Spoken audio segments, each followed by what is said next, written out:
Alors, petite actu sur automoto.com, les constructeurs freineraient volontairement les ventes d'électriques.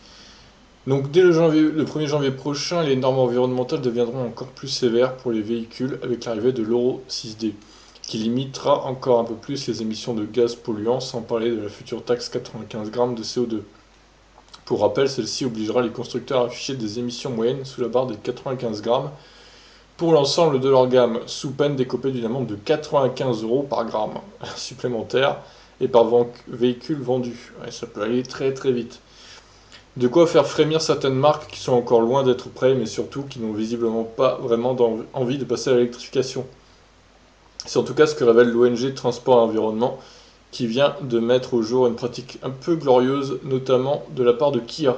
Et pour cause, l'organisation a réussi à se procurer une note interne issue de la division espagnole et dédiée aux concessionnaires, demandant expressément de repousser les ventes de véhicules électrifiés au 1er janvier 2020, tout en incitant les clients à opter pour un SUV thermique. Ouais, ça, je vous en avais déjà parlé justement de ce truc de Kia là, dans une précédente vidéo, et je pense que Peugeot fait pareil avec la i208 du coup. Ils attendent début 2020 pour les immatriculer en gros. Et pour cause, ces derniers sont bien plus rentables et dégagent plus de marge que les modèles hybrides ou électriques. De plus, avec l'arrivée de la nouvelle norme Euro 6D, les véhicules surélevés tendront à disparaître, leur taux d'émission étant largement supérieur aux autres catégories en raison de leur gabarit. Autant de raisons qui poussent donc Kia à mettre le paquet pour les vendre dès maintenant, en attendant l'obligation de privilégier les modèles électrifiés. Par ailleurs, la lettre précise bien que la recommandation de repousser les ventes de ces derniers prendra fin au 1er janvier prochain. Une forte demande des clients, selon Julie Polis-Canova, directrice de la division véhicules propres de transport et environnement, affirme que les constructeurs n'ont cessé de clamer que la demande pour les voitures électriques n'est pas assez forte, que les clients ne veulent pas acheter de voitures plus propres. La réalité est que les marques ont restreint les ventes d'EV, enfin de véhicules électriques quoi, afin de vendre un maximum de modèles essence et diesel. Cette lettre est simplement une preuve de tout ça. Et pour cause, selon l'ONG, les ventes de voitures électrifiées en Europe pourraient dépasser le million dès l'année prochaine si les constructeurs n'empêchaient pas les clients d'en acheter. Dans une récente étude, l'organisation a relevé que les véhicules électriques pourraient représenter 5% des ventes totales en 2020 et 10% environ en 2021, du fait des normes de plus en plus restrictives. Par ailleurs, Transport et Environnement prévoit que le dernier modèle 100% thermique soit vendu en 2030 si l'Union européenne tient ses engagements pris dans le cadre des accords de Paris. Pour rappel, l'Assemblée nationale avait voté il y a quelques mois la fin des ventes de véhicules essence ou diesel en 2040 en France.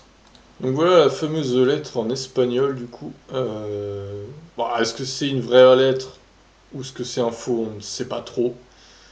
A priori, bon, il n'y aurait pas de raison que ce soit une fausse lettre. Je vois pas pourquoi il y a le logo qu'il y a et tout. The Power to Surprise, avec la citation de fin là. Donc voilà, c'est en espagnol, pour ceux qui parlent la langue couramment. Il détaille bien que, bon, en gros, il faut repousser les ventes des voitures électriques en 2020 pour pouvoir obtenir enfin, pour ne pas obtenir d'amende, surtout en 2021. C'est un peu le but. D'ailleurs, j'ai l'impression que Peugeot fait pareil avec la i208 et que peut-être Renault aussi avec la nouvelle Zoé. Et voilà. Bon, a priori, est-ce que ça se fait en France aussi? Peut-être dans certaines concessions, du coup. Peut-être pas toutes, mais peut-être que certaines ne suivront pas cette recommandation, d'autres si, du coup. Donc à voir, à suivre en tout cas si vous voulez recevoir votre Kia Iniro ou Kia e-Soul en cette fin d'année, octobre, novembre, décembre, là, à mon avis, il va y avoir du retard bizarrement. Donc préparez-vous, préparez-vous. Et peut-être que ce sera la même chose pour Hyundai et d'autres constructeurs, pourquoi pas. Sur ce, n'hésitez pas à réagir si vous pensez que tout ça est vrai ou pas. Je vous laisse, ciao.